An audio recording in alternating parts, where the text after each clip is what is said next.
미래학자들이 여러 이야기를 합니다. 그러나 틀림없는 미래는 그들이 이야기하는 게 아닙니다. AI 시대다, 무슨 뭐 3차원 시대다, 4차원 시대다, 많은 이야기를 하죠. 그리고 제4의 물결, 5의 물결을 이야기하는데 그들의 이야기는 믿거나 말거나인 경우가 많습니다. 그러나 틀림없는 미래는 인구 구조입니다. 인구의 구조는 전쟁이 난다 하더라도, 전염병이 돈다 하더라도 틀림없이 옵니다. 차질이 생기지 않습니다. 그런데 우리나라 2023년 주민등록 인구 통계를 보니까 70대 이상이 얼마나 되느냐? 632만입니다. 약입니다. 70대 이상이 632만 명입니다. 자, 여러분 중에 70대라면 이 중에 속하는 겁니다. 우리나라 5,100만 중에 632만 명이 70대 이상입니다.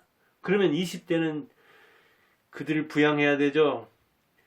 새로운 세대, 미래의 세대죠. 그런데 20대가 통계를 내기 시작한, 인구 통계 그 주민등록상으로 내기 시작한 2008년 이래로 역전이 됐습니다. 그래서 20대는 약 620만 명입니다.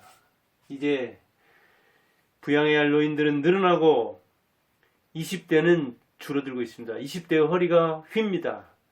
한국이 노령화되고 있다. 아니, 한국 소멸을 외치는 사람들이 많습니다. 이 인구 구조는 틀림없습니다. 전쟁이 난다 하더라도, 역병이 돈다 하더라도. 그런데 이게 2023년 주민등록 통계상 이야기인데 22년에는 어땠을까요?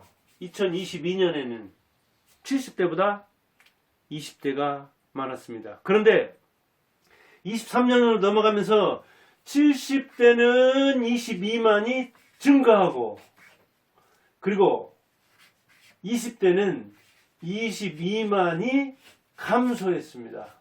그래서 이렇게 역전이 된 겁니다.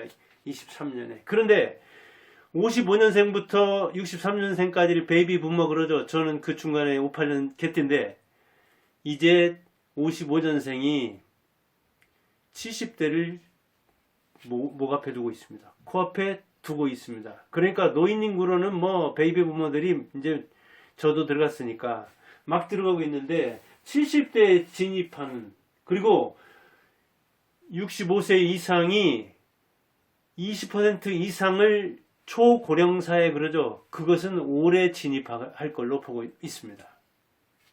이렇게 한국이 늙어가고 있는데, 이렇게 늙어간다는 이야기는 뭐예요? 아까 20대의 부담을 이야기했지만 사실은 이제 노인들도 제밥 벌어서 자기가 먹고 살아야 된다는 이야기죠.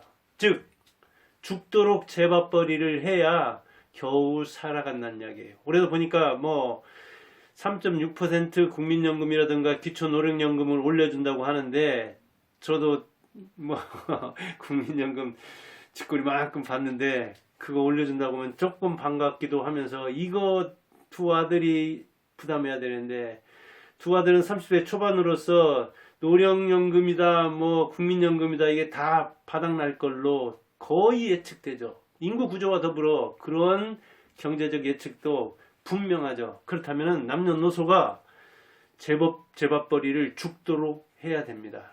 그런데 특히 노인 세대가 우리가 진입할 때 왜 이렇게 혜택이 줄어들고 왜 우리는 이렇게 나쁜 세대인가, 우리는 복이 없는가, 그렇게 생각하지 말고 자기 밥벌이를 자기가 해야 된, 그것을 뭐 어찌 보면 기정사실로 받아들여야 합니다. 그런데 그들이 취해야 할 전략 중에 중요한 게 하나 있습니다. 이 남녀노소의 경쟁에서 노인으로서 승리하려면, 베트남의 전쟁 영웅이었죠. 프랑스와 싸워 이기고, 중국과 싸워서도 이기고, 미국, 그 세계 최강 미국과 싸워서도 죽음의 소굴로 만든, 미국을 쫓아낸 그 베트남, 그 전쟁 영웅이 누구냐면 보엥 우옌 잡이라는 사람입니다. 잡. 이 사람이 외친 게 삼불 전략입니다. 삼불 전략. 세 가지 아니야 하는 전략입니다. 어떤 전략이냐? 자, 적이 바라는 시간에 싸우지 마라. 적의 타임에 맞춰서 싸우지 말라 그런 이야기예요. 두 번째, 적이 바라는 곳에서 싸우지 말라. 적의 장소, 적이 유리한 고지, 거기에서 싸우지 말라.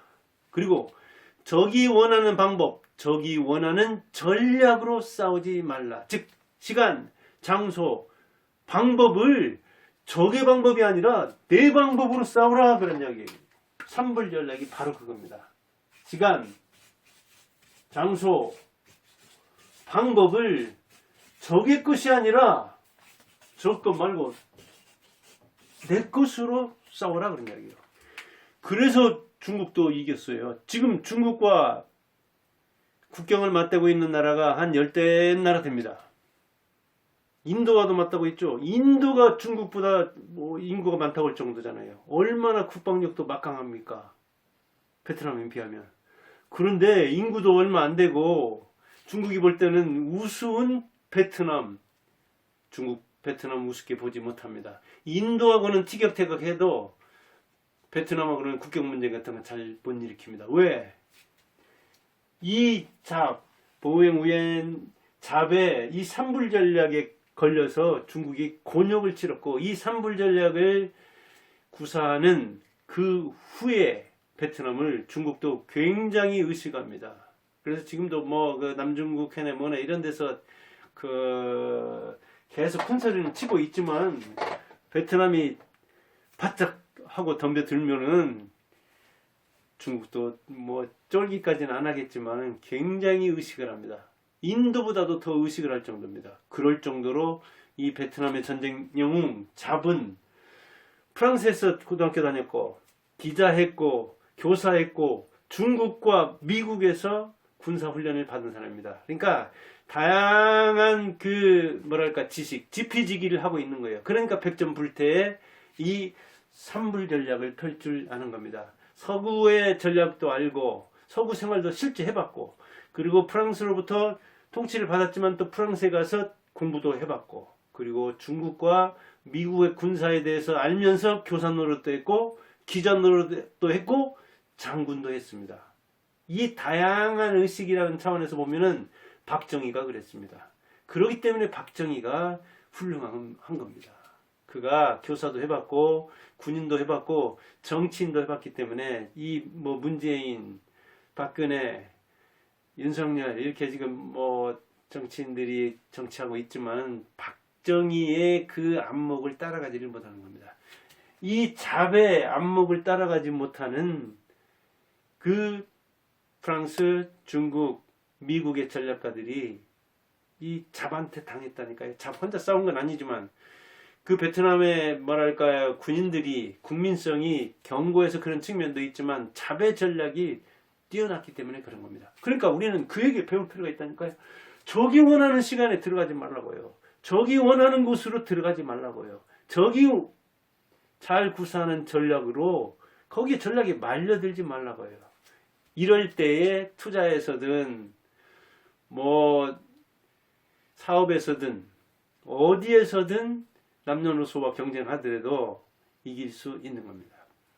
제가 요새 1년 안팎 투자 시장을 지켜보면서 참 노인들을 안타깝게 생각하는 측면이 있습니다. 저도 노인이지만 왜 적이 원하는 시간에 들어가서 적과 싸워서 거기에 말려듭니까? 요즘 홍콩 지수 얘기 많이 나오잖아요. 홍콩 HGC에 포함된 이른바 ELS 상품 얘기 많이 나오잖아요. 그런데 증권에서든 증권회사에서 팔았든 금융회사에서 팔았든 이걸 팔았는데 손실이 거의 50% 안팎 확정될 그 구간으로 막 이제 진입하는 게 많다고 하더라고요. 2년, 3년 이래서 그런가요?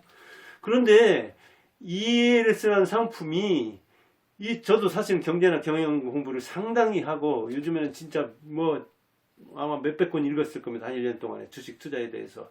주가 연계증권이라고 해서 아주 고위험, 어찌 보면 수익도 중수익 날까 저수익 날까 말까한 그런 주가 연계증권이라고 하는데, 그런 상품에 금융회사에서 금융 직원이 설명하는 걸 듣고 들었다는 거예요. 근데 머리 아픈 것은 따질 생각도 않고 자기는 생각할 생각도 않고 자기는 뭐랄까 이 전략을 구사할 생각도 않고 그냥 금융회사 직원이 아니 보험회사 직원이 보험 상품을 설명하는데 보험 가입할 사람들을 위해서 설명합니까? 자기를 위해서 설명하는 거예요. 자기 회사를 위해서 설명하는 거예요. 그러니까 보험사 직원이 먹고 살고 보험사가 건물을 올리는 거예요. 금융회사도 마찬가지예요. 금융회사 가면 손해는 안 본다? 그런 예금 상품 물론 있죠. 손해 안 보는. 그런데 이건 굉장히 위험하고 알기 어려운 거예요. 알기 어려운 거. 모르는 걸. 그것도 더군다나 나쁜 시간에. 홍콩 지수가 좋을 때. 근데 지금 중국 지수, 미국 지수, 일본 지수, 한국 지수 할 때 중국 지수가 제일 나쁘잖아요. 왜? 중국이 이럴 때면 지수 더군다나 높을 때 올라가가지고 뭐랄까 막 인기를 누릴 때 들어가니까 이게 그리고 금융회사에서는 거의 손해볼 자기들이 만든 상품인데 보험회사가 손해보려고 하겠어요? 그러다가 어쩌다가 그런 상품 개발하면은 뭐 실손보험이나 이런 것처럼 엄청나게 보험료 올리잖아요. 그게 금융회사 기본인 거예요. 금융상품을 설명하는 사람은 금융회사를 위해서 설명하고 자기를 위해서 설명하는 거예요. 중개사를 나쁘게 볼 건 아니지만 중개사는 중개하려고 소개하는 사람이지 온 사람에게 좋은 상품을 내주려고 하는 거예요. 그러다 보니까 전세 사기에 연루된 중개사들도 많고 그러잖아요. 기본적으로 그런 거예요. 저도 이기적인 거예요. 저도 이기적이고 여러분도 이기적인 거예요. 인간은 이기적인데 우리나라는 특히 아수라장 같은 곳이에요. 그런데 적의 시간에 들어가는 거예요. 어찌 보면 고점에.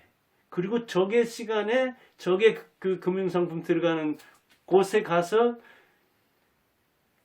그 설명을 들었으니 지금 만기가 도래하는데 뭐 아마 고민할 사람이 많을 거예요. 특히 노인들이 거기에 많이 가입됐다고 하는 걸 굉장히 저는 안타깝게 생각합니다. 모르는 거, 위험한 거, 그걸 금융사 직원이 설명하는 걸 듣고 위험한 때, 그것도 고점이니까.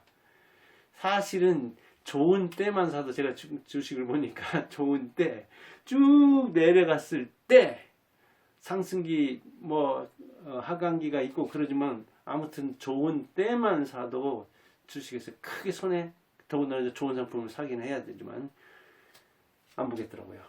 그런데 적의 페이스에 말린 거죠, 어찌 보면. 그리고 적이 바라는 장소에서 자 베트남 이 잡 같으면 어때요? 날씨도 군사다.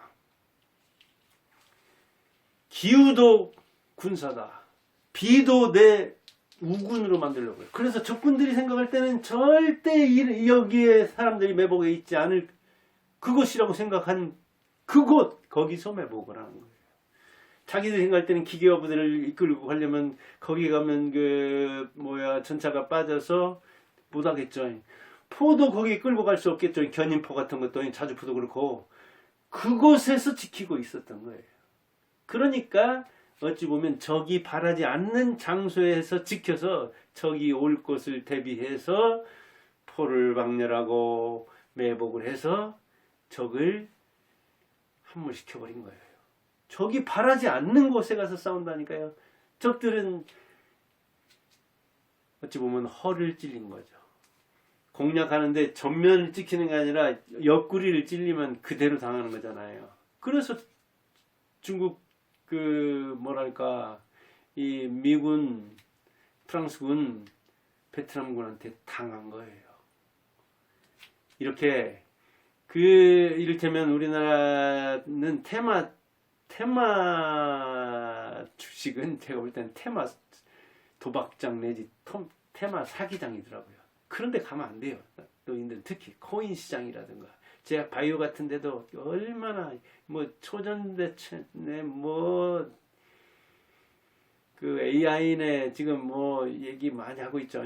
그런 데서도 그게 실제인 것도 있지만은 거짓인 것도 질비하더라고요. 제가 볼 때는 우리나라 이 사기꾼이 그렇잖아도 많은데 이 익명성이 보장되는 주식시장에서는 활개를 치더라고요. 더군다나 우리나라 법적 제재도 미약하잖아요.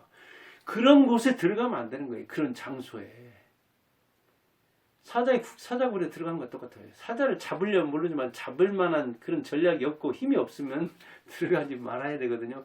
그런데 모르는 곳에 가서 모르는 사람과 대결해서 이기려면은 나보다 더 힘이 없어야 되는데, 나보다 약해야 되는데, 그렇지 않아요. 노인들이.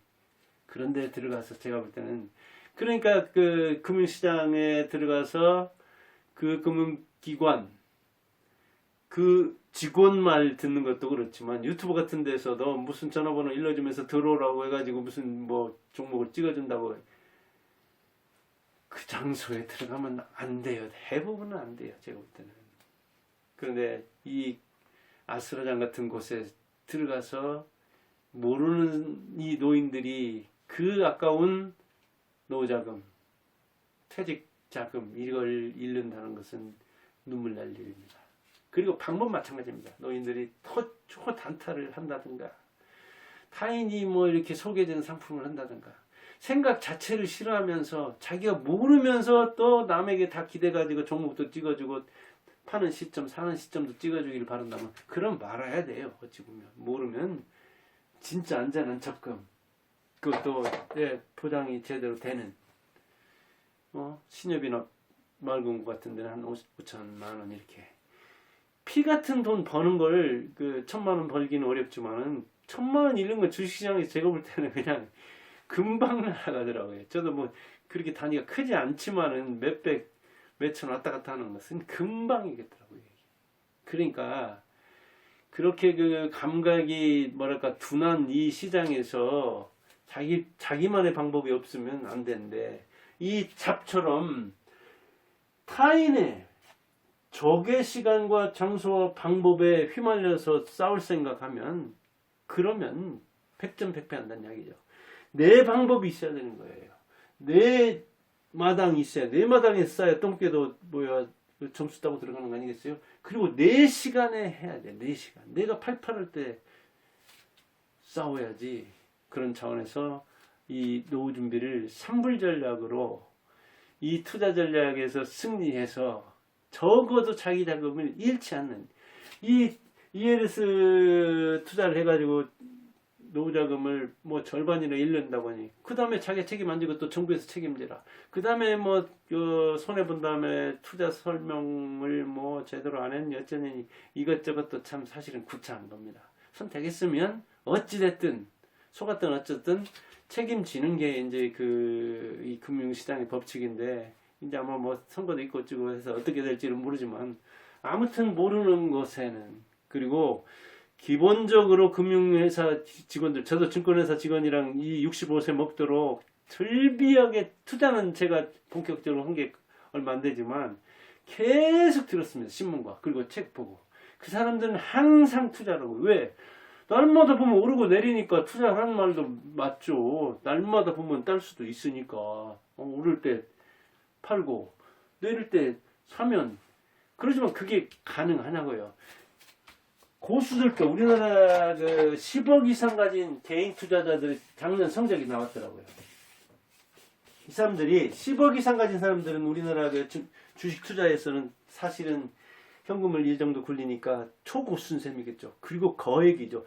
우리나라 투자자의 한 5% 정도만 1억 이상이라고 하니까, 그 중에서도 10억 이상이라면 아마 거액 투자자들일 겁니다. 그 사람들 투자 실력이 작년에, 코스피가 뭐 작년에 얼마 올랐던가? 15%인가? 17%예요. 17%.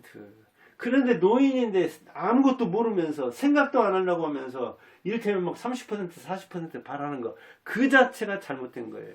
이렇게 거액을 굴리는 사람들도 상당히 실력 있고, 이렇게 위험을 안고 투자하는 사람들도 17% 안팎이면은 적금의 한 4배. 그 정도면 준수하죠. 그 정도로, 그러니까 고심을 해야 되고, 공부해야 되고, 불안에 떨어야 되고, 그거예요. 이게 스트레스입니다. 정말로 많이 받으면서 어찌 보면 이런 정도 수익을 내는 거거든요. 평균. 근데 이 이상으로 내는 사람들이 아마 초고수들이 꽤 있을 테니까, 평균적으로 보면 한 15% 안팎. 그 정도면 되는 거예요. 그런데 모르면서 수익은 많이 내려고 하니까 속는 거예요. 남한테 맡겼다가. 무슨 리딩 모드로 갖다가 속는 거라고요. 그런 차원에서 예, 삼불 전략 남의 건 안 돼. 그리고 어찌 보면 긍정 전략 내 것 세 가지 시간과 장소와 방법을 내 방식대로 한다 하기를 바라면서 이 방송을 마칩니다. 감사합니다.